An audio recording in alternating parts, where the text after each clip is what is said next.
Vamos a hacernos cada uno pobrecito y esclavito indigno. Yo nunca omito esta plática en los ejercicios ignacianos, que no siempre los doy, pero cuando se dan ignacianos, pues la plática, la contemplación, mejor dicho, del nacimiento es muy dulce, muy delicada, muy entrañable y muy provechosa. Suele ser muy provechosa. La meditación de la Anunciación, aunque esta mañana la hemos hecho un poco, estilo me la cargué porque quería yo ir por unos derroteros para señalar otras cosas, pero la meditación del nacimiento es muy provechosa, porque las cosas que se han meditado hasta aquí, eso de pedirle al Señor pobreza actual y espiritual, y eso de seguirle como Él, y con Él, y de ponerle a Él por principio y fundamento, pues todo está en Belén. No, si no os hacéis como niños, no entraréis en el reino de los cielos. Y entonces esos versitos de Unamuno, pues los hemos repetido y saboreado y orado algunas veces, ¿no? Agranda la puerta, Padre, porque no puedo pasar. La hiciste para los niños, yo he crecido a mi pesar. Si no me agrandas la puerta, achícame por piedad. Vuélveme a la edad aquella en que vivir es soñar. Pues de eso se trata hoy, esta tarde, de pedir que nos achique el Señor. Porque dice en un punto de Camino Escribá, que tampoco es patrimonio particular de nadie porque ya es santo canonizado, niño, un punto muy breve, dice, niño, ¿por qué te empeñas en andar con zancos? Y nos pasa eso, queremos más altura de la que tenemos, como si algunos no tuvieran ya suficiente, pero andar con zancos, bueno, cada uno todavía más pequeño de lo que somos, mejor. Por tanto, vamos a entrar en el misterio de la Navidad como se entra en la Basílica de la Natividad de Belén, agachándonos como se agacha el Verbo al someterse a la humanidad, al someterse a dos criaturas. Dice San Cipriano en un sermón que la entrada del Verbo en el mundo es dechado de nuestra propia entrada en su vida. O sea, para que le imitemos, Jesucristo nos enseña a dejar cuanto el mundo ama y a buscar cuanto el mundo odia. Y hay que tener muy presente esto, ¿eh? La vida del sacerdote tiene que ser un mentís al mundo. No porque nos dediquemos a vivir a lo fraile o a lo monje, no, porque el sacerdote secular, que ahora no se dice, ahora se dice diocesano y la diocesanidad y la espiritualidad diocesana y pues bien, bueno, bien, diocesano, estamos en una diócesis como estamos en otra y bien, pero el sacerdote es secular porque está en el siglo. En eso sí que estás siempre. Estés en la diócesis que estés, o estés de párroco o no de párroco, estás en el siglo. Pero estás en el mundo sin ser del mundo. Y entonces tu vida, empezando, como decíamos antes, por cómo vistes, por cómo te comportas, por cómo hablas, todo muy normal y todo sin rarezas. Pero que el mundo diga, este es de los nuestros, pero hasta un cierto punto, porque es un hombre de Dios. Entonces, lo que el mundo ama, en el plan de criterios de prestigio, de criterios de riquezas, de criterios de escalafón de puestos, eso no lo puede amar un sacerdote, porque es que es muy ridículo, porque el sacerdote ¿qué puestos puede ambicionar? Si al final es una torpeza o qué ambiciones, esto es lo que nos está enseñando Cristo a entrar en el mundo. Cristo, el camino de la encarnación es totalmente absurdo, el programa de las bienaventuranzas es totalmente absurdo y el Calvario es totalmente absurdo. Y es un absurdo. Si nosotros queremos ser razonables y queremos ser políticamente correctos y queremos entrar sin calzador en los parámetros de lo preestablecido, que es una verdadera dictadura, pues entonces tenemos que ser del mundo.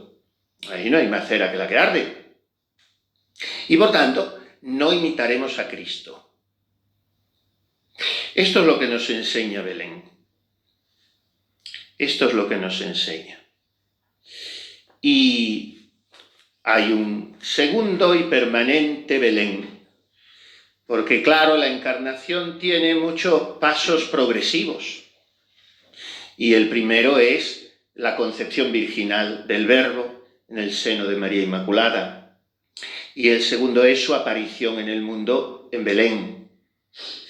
Y el tercero es su crecimiento en edad, sabiduría y gracia ante Dios y ante los hombres. 30 años en un taller de carpintería, en una cueva, allí excavada en la roca. Y luego otro paso más abajo.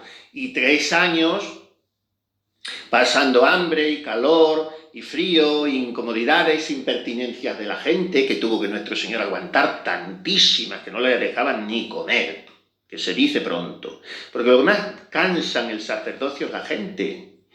Eso es lo que más cansa, sin parangón posible. Lo que más cansa es la gente.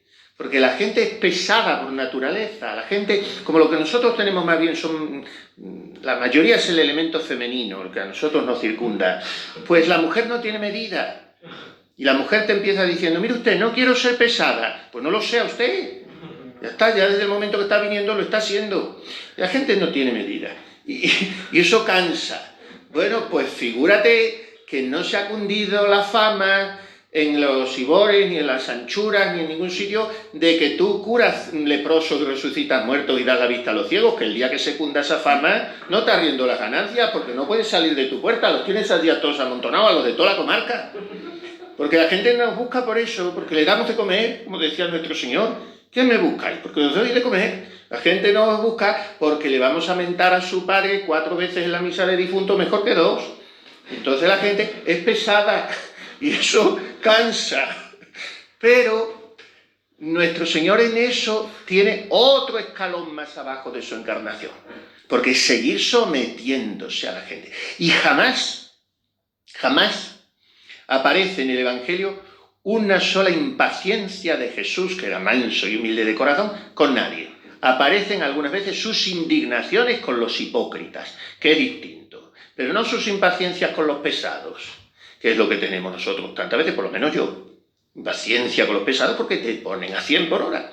Y nuestro Señor, pues otro grado más del abajamiento de su encarnación. Y ya el acabose, nunca mejor dicho, el acabose es la cruz, la sepultura, y bueno, en todo eso se le ve la cara a Jesús. Aunque acabe hecho un trapo, un desecho humano, un retablo de dolores, se oculta el rostro, todo lo que queramos. Pero bueno, se sigue viendo quién es. Ahora ya, por si era poco, se inventa otro método de abajamiento que se inscribe dentro de la ley de la encarnación, porque si no fuera hombre no se había inventado ese método, que es la Eucaristía. Entonces ya, apaga y vámonos. Nunca mejor dicho, porque se apaga todo. Visus tactus gustus in te fallitur. Y a ver qué es lo que queda. No queda nada que la lamparita de la fe.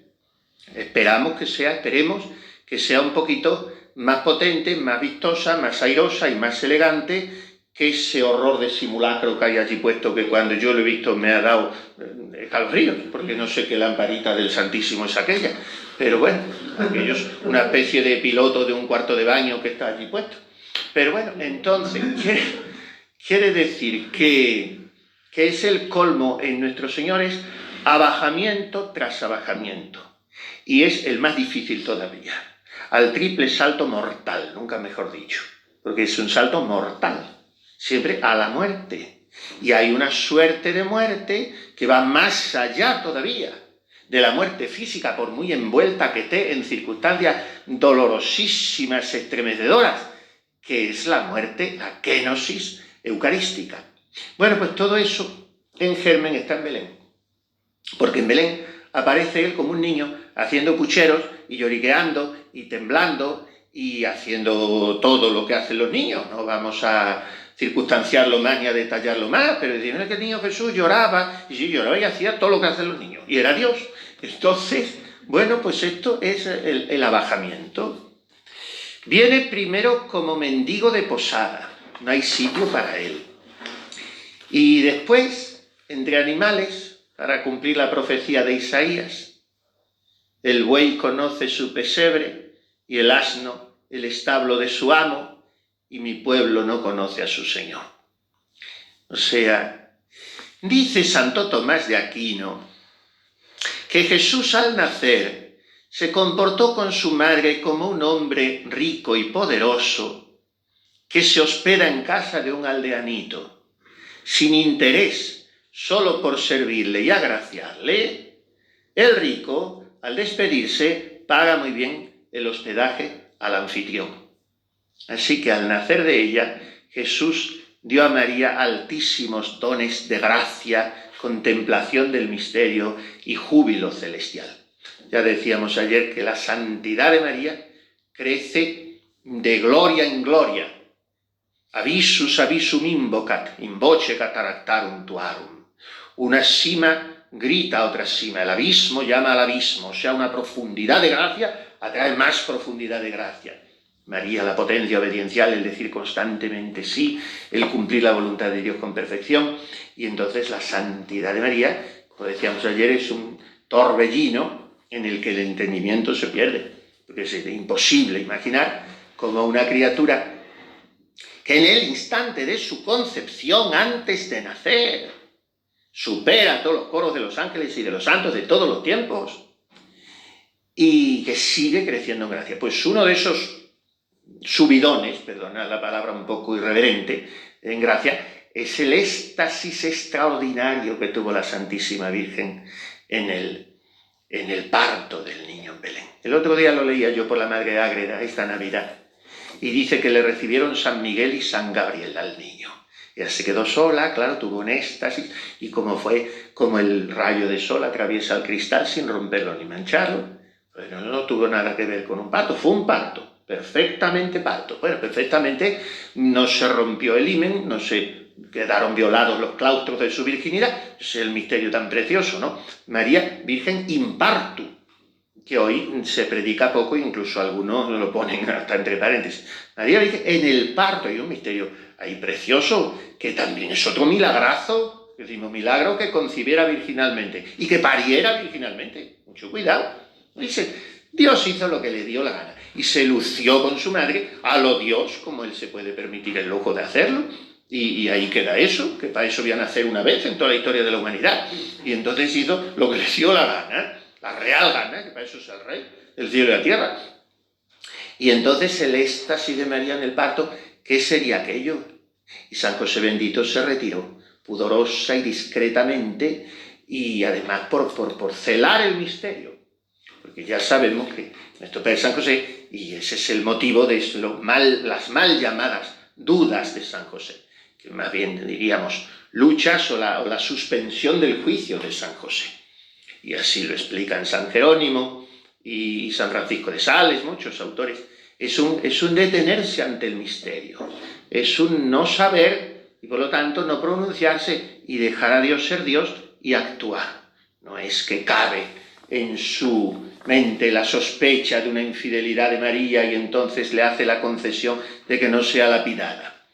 Bueno, pues San José se retira y luego aparece cuando ya está el niño ante la Virgen. Por eso, por amor de Dios, no pongáis nunca jamás y avisad a quien lo haga. A mí me da, como se dice ahora, malas vibraciones cuando veo, y se lo digo, eso es cosa del demonio, es herético, es nestoriano y es luterano. Poner esos belenes, no somos muy noveleros, y parece que lo de siempre no vale, hay que presentar las cosas de otra manera. Y entonces la Virgen tumbada en el suelo con el niño ese a su lado. Eso es herético, porque la Virgen Santísima dio a luz al niño, lo envolvió en pañales. ¿Y por qué dice eso Lucas? Si no hace falta, ya sabemos que a todos los niños se le envuelven en pañales, porque si no, es envueltos en pañales y figuraos, con que si no les envolvemos. ¿Por qué dice eso? Porque no hay ninguna recién parida que se pueda poner a envolver en pañales al niño. Está recién parida, la pobre, la tienen que envolver a ella a unas pocas de horas hasta que medio se repone. Pero es que la Virgen Santísima estuvo de rodillas adorando al niño, porque ahí no había habido dolor, no había habido nada que la disminuyera en sus capacidades físicas. Entonces, ahí, tirada en el suelo y San José casi tirado con ella, abrazándolo. ¿Pero qué tipo de Belén es eso? Eso no es católico para nada. La Virgen Santísima está de rodillas, como siempre nos la han representado todos los autores católicos. Hay que romperlo, esa figura, romperlas a martillazos. Eso es herético. Claro, no se puede de ninguna manera. Nestoriano totalmente. Pues, total. No, esto me pone muy nervioso. Mira, lo que toca a la Santísima Virgen nos tiene que poner muy nerviosos, ¿eh? Lo que toca a la Santísima Virgen, ahí no se puede bromear ni un milímetro. Porque esas cosas, nuestro ser es su madre. Lo suyo, nuestro Señor lo pasa. Bueno, está bien, es conmigo la cosa. Pero con mi madre no andemos con bromas. No, hay que tener mucha delicadeza. La virginidad de María, que le da al infierno entero y al demonio muchísima rabia, y brama, y ahí tenemos su satélite de Satanás, dentro de la Iglesia muchos de ellos, contra la virginidad de María. Porque es un dogma tan celestial, tan perfumado, tan espiritualizado, tan purísimo. La virginidad de María no la soporta el mundo. El mundo no soporta la virginidad de nadie. Y la de María le da grima al demonio. Así es que todo lo que refleje la virginidad de María, seamos maximalistas en Mariología. Seamos maximalistas. Y los modernistas que se queden con su minimalismo. Pero nosotros seguimos a San Alfonso María de Ligorio. Y si me apuráis, a don Gregorio Alastruey, el del tomo de la Vaca. Y seamos maximalistas. Con la Virgen de María nunquam satis. Y se ha terminado. Así es que, sí, con la Virgen tenemos que ponernos muy nerviosos porque tenemos que ser marianos hasta con lo que decía San Juan de Ávila. Prefiero estar sin pellejo antes que sin devoción a la Virgen. Y estas cosas, ser muy delicados. ¿Qué sería el parto de la Virgen, por amor de Dios? ¿Qué sería? Pues yo lo tenía por ahí escrito y aquí no sé si lo encuentro, sí, de una alma mística. Mirad qué cosas, no os voy a decir quién es, pero basta con el relato. Mirad qué preciosidad estas cosas, revelaciones privadas que escriben en los libros. Hay que ir con mucho tiento, a no ser ya obras tan reconocidas, porque por ejemplo lo de la Madre Ágreda, la mística, eso es transmitidísimo en toda la... Pero hay algunas otras místicas, bueno, cuando ya están beatificadas, la Emmerich, por ejemplo, te lo cuenta todo. Esta no es la Emmerich, pero se le parece mucho. Y dice, es una cosa dulcísima esta narración. Yo cuando la encontré me encantó. Y ahora tengo aquí otra que también vamos a leer después. Era de noche. Habla de la Virgen. Habla de la Santísima Virgen. Era de noche. José me hizo luz para que entrase. Solo entonces, desmontando del borriquillo, sentí lo cansada y helada que estaba. Un buey nos saludó. Me acerqué a él para sentir un poco de calor al apoyarme sobre el heno. José extendió heno para hacerme un lecho, y los dos de la mano, como dos hermanos perdidos en la oscuridad de la noche, comimos nuestro pan y nuestro queso. Luego él fue allí a alimentar el fuego y se quitó el manto para tapar la abertura. En realidad había corrido el velo ante la gloria de Dios que descendía del cielo. Tú, mi Jesús. Yo permanecí allí encima del heno, al calor de los dos animales, arropada en mi manto. José fue para mí como un ángel, mi consuelo, entonces y siempre. Luego, silencio y sueño descendieron y circundaron al justo, para que no viera lo que para mí era el beso de Dios de cada día. O sea, el silencio y el sueño circundaron a José, el justo. Y he aquí que me llegaron las desmesuradas olas del éxtasis, que me elevan de nuevo a las crestas luminosas cada vez más altas, y me llevan arriba con ellas a un océano de luz, de alegría, de paz y amor, hasta verme perdida en el mar del seno de Dios. Oigo todavía una voz de la tierra. ¿Duermes, María? ¡Qué lejana! Es un eco, un recuerdo de la tierra, tan débil que el alma no reacciona. No sé lo que respondo. Mientras sigo subiendo en esta inmensidad de fuego, de beatitud infinita, de conocimiento de Dios, hasta Él. Oh, pero ¿te alumbré yo a ti? ¿O fui yo alumbrada por los trinitarios fulgores aquella noche? ¿Te alumbré yo a ti? ¿O tú me aspiraste al alumbrarme? No lo sé. Luego, el regreso. De coro en coro, de astro en astro, dulce, lento, feliz, sereno, como el de la flor que el águila ha llevado a las alturas para dejarla caer después, desciende lentamente en las alas del aire, embellecida por una gema de lluvia, por un trocito del arco iris arrebatado al cielo, para encontrarse al fin en la tierra que la viera nacer. Tú sobre mi corazón. Y está el parto de la Virgen. Nada más y nada menos. Y entonces María ve ante sí al Hijo de Dios hecho hombre. Y le ve haciendo lo que hacen todos los niños. Bajidos, pucheros, pero sobre todo la mira. La mira. Y María es la que ve la primera mirada de Dios en la tierra. He estado leyendo anoche y hoy bastantes cosas. Me encanta a mí este autor, pero me encantan tantos autores que a veces se me pasan muchos años y hasta que vuelvo otra vez sobre ellos. Tienen muchos libros y todos están impregnados de una unción, de una ternura con Jesús. Y este es el más emblemático de todos, que se llama Jesús. Y es Monseñor Martínez, don Luis María Martínez, arzobispo de México, que escribía preciosamente por los años 50. Él era director espiritual de Conchita Cabrera, Concepción Cabrera de Armida, fundadora de las Religiosas de la Cruz, estaba muy ligado a ellas. Bueno, pues tiene la primera meditación de este libro, que titula Dos miradas. Sobre las pajas del pesebre yacía el niño celestial, envuelto en blanquísimos pañales. Su dulce madre le contempla silenciosa, con el corazón deshecho de ternura, con el alma hundida en profunda adoración. Jesús abre sus ojos, y de aquellos dos soles divinos brota la primera mirada de amor. ¿Cómo sería esa mirada? ¿Cómo fue, Virgen María? Porque tú la recibiste en tus ojos virginales, en tu alma purísima. Fue para ti. ¿Para quién había de ser? ¿En dónde había de reflejarse la luz divina sino en el cristal inmaculado de tu pureza? Y en el fondo de tu alma la guardas como una luz inextinguible que brilla en el azul de tu cielo. Puedan nuestros ojos glorificados vislumbrar la lumbre de aquella mirada cuando nos asomemos a tu alma en el día de las confidencias eternas.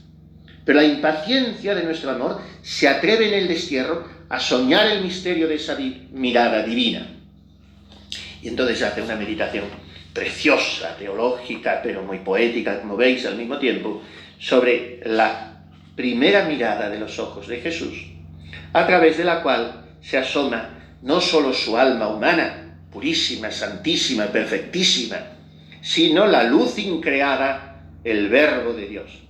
Y entonces hace una comparación magníficamente traída.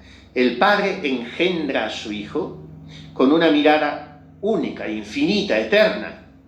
Y el Verbo, luz de luz, lumen de lumine, deum verum de deo vero, es reflejo de esa mirada del Padre. Esto es Verbo, la expresión del Padre, pues lo mismo que decimos la palabra del Padre, podríamos decir la mirada del Padre. Y en el seno de Dios el Padre y el Hijo se miran y brota de ellos, como infinito incendio de amor, el Espíritu Santo.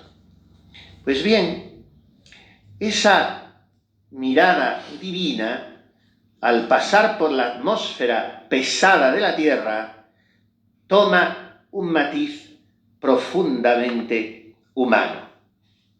Y se encuentran con la mirada de María.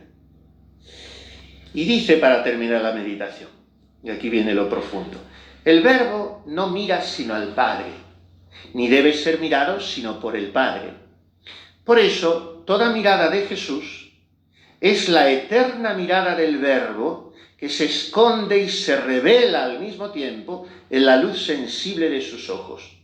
Y del mismo modo, toda mirada de la contemplación es en el fondo la mirada del Padre que se esconde y se revela en las miradas de las almas.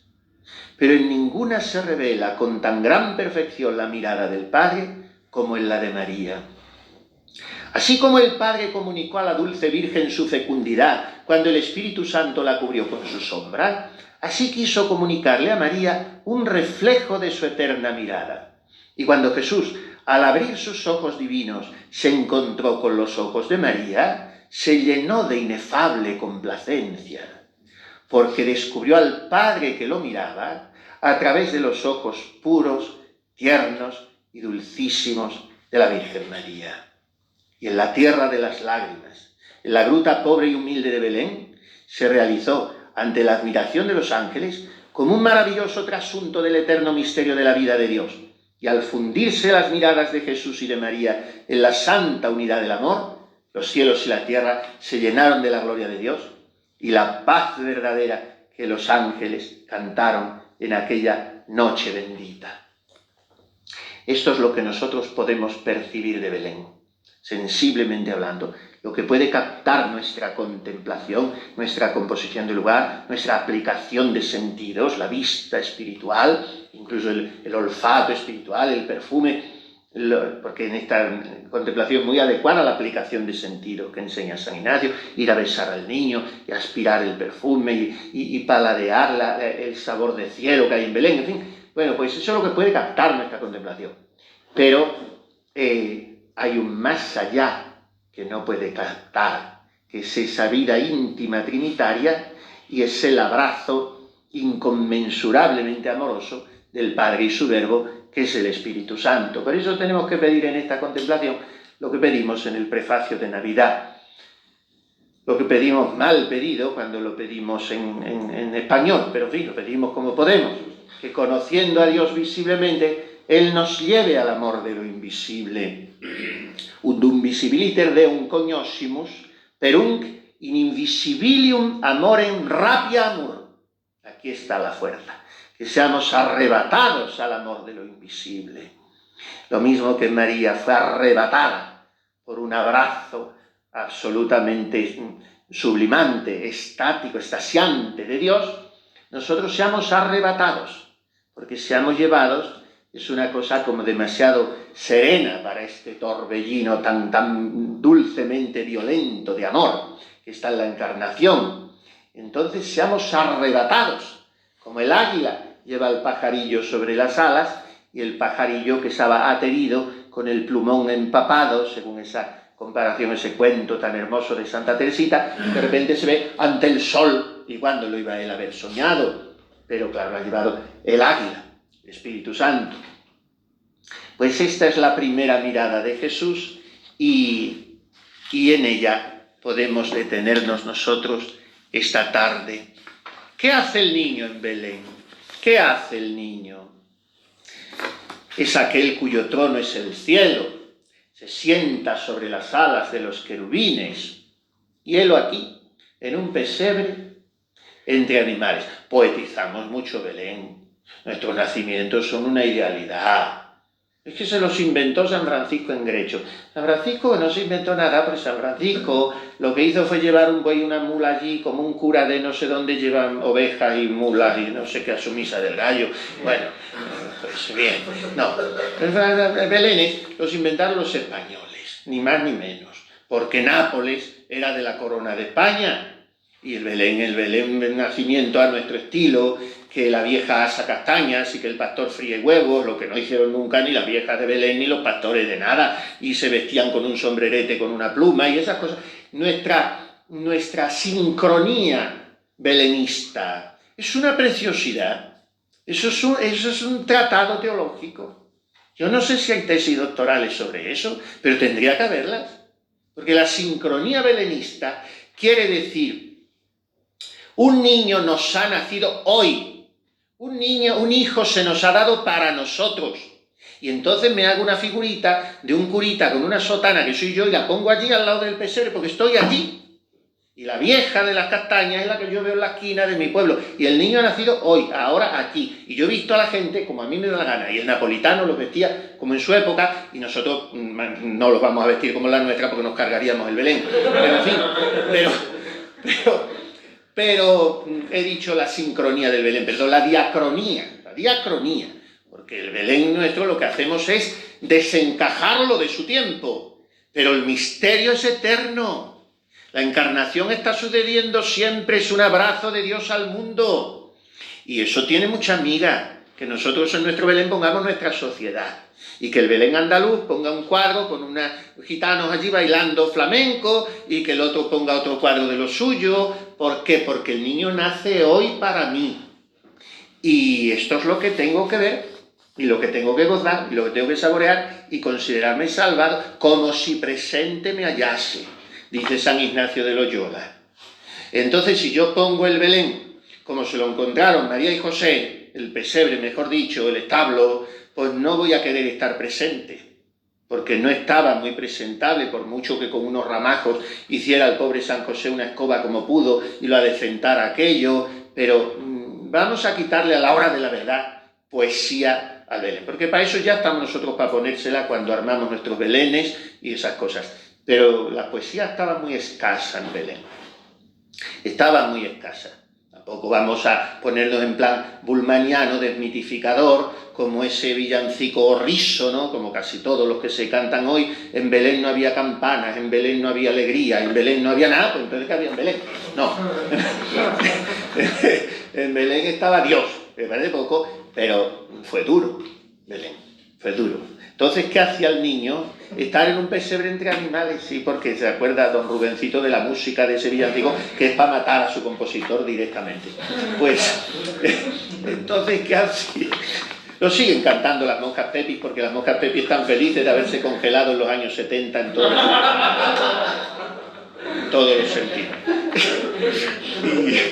Y en la estética, en la liturgia, en la ideología, bueno, no tienen ni ideología las pobres, pero en fin, están en los 70, pues ya está. Cualquier día les aparece Paco Martínez Soria detrás de la puerta. Entonces, el niño estaba en un pesebre entre animales y ya está. Mirad, glosa San Bernardo un salmo. El salmo dice: Magnus Dominus et laudabilis nimis. Y viene el doctor Melifluo, que es una maravilla, otro que hay que leer mucho, San Bernardo es otro elemento de categoría. Y entonces viene San Bernardo y dice: sí, Magnus Dominus et laudabilis nimis, parvus Dominus et amabilis nimis. Grande es el Señor y muy digno de alabanza y del salmo. Y Bernardo dice: pequeño es el Señor y muy digno de amor. Cuando el Señor es grande, cuando se presenta, grande siempre, pero en fin, cuando se manifiesta tonante en el Sinaí, tonante es el que despide truenos, pues se manifiesta así grandioso, magnífico. Entonces, pues lo que infunde es temor reverencial, que le adoremos, que le alabemos. Cuando el Señor se presenta niño, tan frágil, tan inerme, tan tierno, tan necesitado de cariño, entonces es muy digno de amor. Ahí ante el niño se acaban las alabanzas y empiezan los besos y los villancicos y las castañuelas, pues muy digno de amor. Así está el Señor en Belén. ¿Y cómo se presenta? Da gracias al Padre en silencio cuando nace. Tengamos presente que en el portal de Belén el niño se podía haber puesto a cantar con los ángeles el Gloria in excelsis Deo, en latín, haber hecho lo que le diera la gana, pero sometió, tiene 4 ciencias, nuestro Señor 4 ciencias, la ciencia divina en cuanto a Dios, y con ella lo penetra todo y lo conoce todo y lo invade todo, y luego en cuanto hombre tiene la ciencia beatífica, porque en la parte superior de su alma santísima, por estar unida hipostáticamente a la divinidad, no falta la visión beatífica. Dios mío, ¿por qué me has abandonado? Bueno, cuidado, psicológicamente fue terrible, porque se le oscureció totalmente la visión beatífica en la parte inferior, pero en la parte superior de su alma está siempre la visión beatífica. Tercera ciencia. No todos los autores están conformes, pero en fin, se suele conceder que tuvo también siempre la ciencia infusa. Y, o sea, lo que te lo encuentras hecho sin necesidad de estudiarlo ni aprenderlo. Pero la ciencia infusa no es para tanto, no hacía falta ser Jesucristo para tenerla, porque la Santa Madre la tuvo para escribir las moradas y los niños de Fátima la tuvieron para conocer. En fin, la ciencia infusa la tiene más gente de lo que parece. Y luego la ciencia adquirida, que es la que tenemos nosotros, la ciencia experimental. La ciencia de que nos cuesta, a través de las impresiones de los sentidos, pues ir adquiriendo los conocimientos y luego discurrirlos y ordenarlos y, en fin, y poder luego expresarlos. Eso ya es mucho pedir para algunos. Pero, en fin, las 4 ciencias. Entonces, nuestro Señor en Belén, recién nacido, el niño Jesús, pensó en mí, me amó a mí personalmente y estuvo expresando sin palabras su intención de redimirme a mí, y venía por mí, y el niño en Belén ha pensado en mí, y en brazos de la Virgen me ha tenido presente a mí, como en la cruz me tuvo presente a mí. Esto, ahora lo de la progresiva toma de conciencia, de la conciencia del mesianismo de Cristo y la divinidad de Jesús, y el Jesús histórico, el Jesús de la fe, todo eso son herejías de bulto, de bulto. Y nuestro Señor fue tomando conciencia. ¿Conciencia de qué? Si era Dios. Ahora, como digo, cuidado también con desviaciones monofisitas o apolinaristas. Es que él, bueno, lo del hombre era un disimulo que le tocaba, no, tampoco. Fue perfecto hombre. Pero es un misterio. Esa conjunción, ese equilibrio es un misterio. Pero yo estuve en su mente divina y estoy, y en su corazón adorable. Y ahí está en Belén pensando en mí. Pues ahí está. Y como todos los niños, pues hace pucheros, meneos, llora, duerme, y Cristo no se sustrae a la ley universal de todos los hombres, según entra en el mundo. Y si referimos sobre todo a la pasión, esas palabras de la epístola a los hebreos, podemos verlas también realizadas en Belén. Jesús ofreció gemidos y lágrimas al Padre y fue escuchado por su reverencia. Dice la traducción, cuando en su angustia fue escuchado. Pero habría que leer por su reverencia fue escuchado, porque la humanidad de Cristo, preciosísima, perfectísima, ha sido el mayor canto de adoración, y lo es en el cielo, el mayor canto de adoración al Padre, la humanidad de Cristo. Por eso no hay un culto de latría ni de agradecimiento, no hay culto de religión, en una palabra, de culto a Dios, como la Santa Misa, y por eso la Santa Misa es, después de la Santa Misa, pues morirse. Ya está, no hay más. Después de una misa, morirse. A San Juan de Ávila fueron a decirle que se había muerto un cura al año cabal de decir misa. Y eran muy virtuosos, muy fervorositos, como son todos el primer año de misa, estaría bonito. Luego ya viene el tío Paco con las rebajas, pero se llevaba un año de misa. Y fueron 2 o 3 curas jóvenes, había ido a verle a Ávila en Montilla cuando estaba enfermito, el muchacho había ido a verle y animarle y tal. Pero también estaba muy enfermo Ávila y ya no volvió a salir y no le vio. Y fueron a decirle a unos jóvenes, mire, se ha muerto el padre tal. Y hoy hacía un año que canto misa. Y entonces dijo el santo maestro, en contra de lo que ellos pensaban, dijo el santo maestro, me voy al oratorio a rezar por él y vénganse vuestras mercedes conmigo, que si ha celebrado misa durante un año hay que pedir mucho por él. O sea que celebrar una sola misa ya compromete, cuanto más las 9.000 largas que yo llevo y no sé las que llevaréis vosotros si las vais apuntando. Y la misa es algo muy serio porque es que juntas toda la gloria de todos los santos, de todos los siglos, de todo lo habido y por haber, de todos los ángeles del cielo, sumando la gloria que da a la Santísima Trinidad, la Virgen María, y no llega a la gloria de una misa. Y la razón es muy sencilla, porque la gloria que dan a la Santísima Trinidad todos los ángeles y todos los santos de todos los siglos, desde que el mundo empezó hasta que terminará, incluida la Virgen María, incluida la humanidad de Cristo, vamos a meterla también, la humanidad, si pudiéramos hacer abstracción de la divinidad, que no se puede, pues es una gloria finita y por tanto limitada, grandiosa, espectacular, sublime, pero finita. Y la gloria que da a Dios una sola misa, que la diga el último cura trastabillante y tembloroso y chiflao en una choza de la selva, las misiones, me da lo mismo, y saltándose el pobre a la mitad de las rúbricas porque no ve y porque no sabe y porque no eso, me da lo mismo, queriendo hacer lo que hace la Iglesia, que es lo que se trata.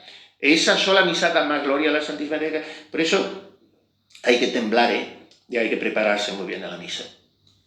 Porque es que Jesús en Belén nació pensando en la misa y vino con la ilusión de la Eucaristía. Porque él, como le gustó tanto lo de haberse encarnado y haber aparecido en el mundo y le sentó tan bien, a pesar de que se lo íbamos a pagar tan mal, pues ya traía preparado en cartera el invento de prolongarlo usque ad consummationem seculi. Y eso es la Eucaristía. Hay un villancico muy bonito. Cuando los villancicos y los cantos de la Iglesia eran bonitos, que eso hay que cuidarlo mucho en los pueblos. Hay que cantar un poco menos, Porque claro, se canta todo. Eso es que con esta liturgia nueva se ha estropeado bastante todo. Antes estaba todo muy normatizado. Y la misa o era cantada o no era cantada. O era solemne o no era solemne. Y ahora hacemos el batiburrillo que nos parece cuando nos parece. Oiga, se usa incienso, oiga, se canta y a cada uno, no hay límite, no hay nada establecido. Y no hace falta, porque cada uno lo hace como quiere. Pues bien, antes estaba todo normatizado.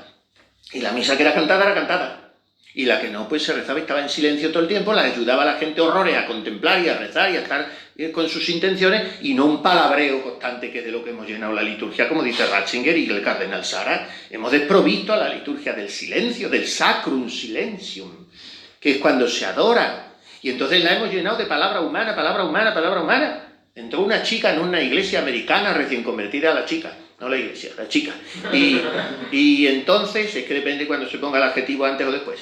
Y vio a la chica el chupete, que es lo que los reyes de los altares son el sillón del cura y el chupete del cura, el micro. Y eso es lo que tiene la preponderancia y el protagonismo. Cruz no me busque usted en el centro, ni sagrario en el centro, pero el sillón y el chupete que no falten del centro. Porque está el showman tiene que tener preparado la función. Y entonces la chica vio el chupete y dijo, estaba recién convertida, y dijo, pues yo no sé si fiarme tanto de una liturgia en la que ellos creen que necesitan un micrófono para que Dios les escuche. Porque claro, la misa es una oración a Dios, ni más ni menos. No se puede estar diciendo, bendito sea Dios, ¿qué es lo que es eso? Bueno, pues entonces sí, pero nos reímos, caricaturizamos, pero detrás de esto está una concepción de la fe y de la oración y de la sacralidad, que es lo que dicen Ratzinger y Sara y otros. Bueno, pues Jesucristo viene pensando en la misa y en la Eucaristía. Y cuando se cantaba bien en la misa, que es lo que estaba diciendo, por eso hay que cuidar la música y quizá cantar un poco menos, pero mejor. Y siempre habrá posibilidad, no sé, a veces no la habrá, pero habrá que procurarla, de un corito, de alguien que toque el armonium, en fin, querer elevar el nivel en algo, porque es que si no, vamos siempre a bajarlo. Bueno, pues había un villancico que, si queréis, era un poco cursi, pero en fin, yo prefiero lo cursi a lo burdo, también. Ninguna de las dos cosas es lo mejor, pero entre las dos cosas me quedo con lo primero. Y le decía al niño, era una nana, como había muchos villancicos, que era una nana, y decía,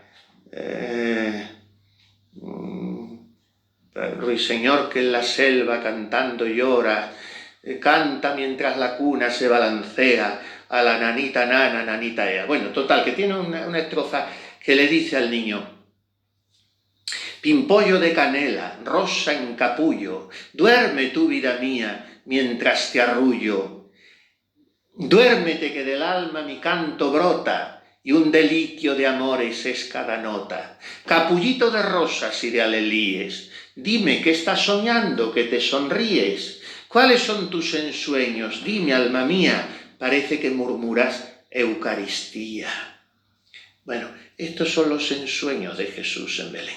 Está relamiéndose con la Eucaristía, como nosotros nos relamemos con Él. Sabéis que San Francisco tenía aquí más para completar esta meditación con otros misterios de la infancia y con algo de San José y de Nazaret, pero suficiente. Y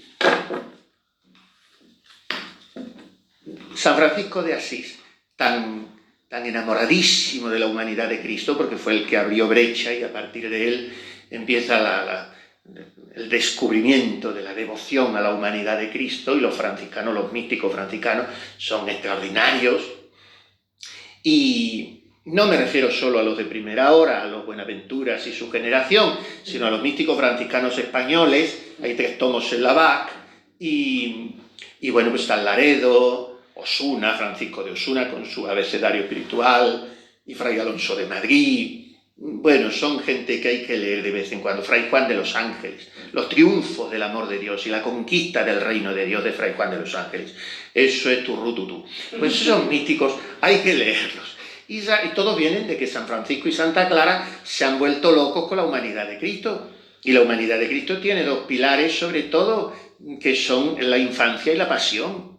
infancia y la pasión, de ellos lo toma Santa Teresa, y entonces el Carmelo ya se hace abanderado en la Iglesia de la humanidad de Cristo, sobre todo con la infancia del niño, en el niño Jesús de Praga, sobre todo, los niños Jesús. Bueno, pues San Francisco, como en italiano el nombre de Jesús es más suave porque esta J nuestra fricativa es nada más que española y viene de las lenguas estas orientales, nuestro Señor la tenía en el arameo, pero el alemán también la tiene, pero en fin, los italianos, los franceses, los portugueses no tienen la J esta fuerte y tienen fonemas más suaves. Bueno, pues en italiano Jesús, como sabemos, es Gesù y por tanto Gesù tiene otra suavidad fonética. Y cuando lo decía San Francisco, después de pronunciarlo, hacía así, Gesù, y se relamía. Y porque era como que se había metido en la boca una cucharada de miel y tenía que saborearla. Bueno, pues vamos a saborear nosotros esta tarde a Jesús, que es tan requete guapo en brazos de la Virgen, y vamos a aprender muchas lecciones que Él nos da en Belén, porque en Belén no hay asomo de brillo, ni de nada de lo que el mundo aplaude, ni de activismo pastoral, porque en Belén no se hace nada, y no hay pues tantas cosas de las que a veces nosotros nos dejamos llevar. Hay que agacharse un poco y meterse por esa puertecita de Belén. Y eso, repetir lo de Unamuno. Agranda la puerta, Padre, porque no puedo pasar. La hiciste para los niños, yo he crecido a mi pesar. Si no me agrandas la puerta, achícame por piedad. Vuélveme a la edad aquella en que vivir es soñar.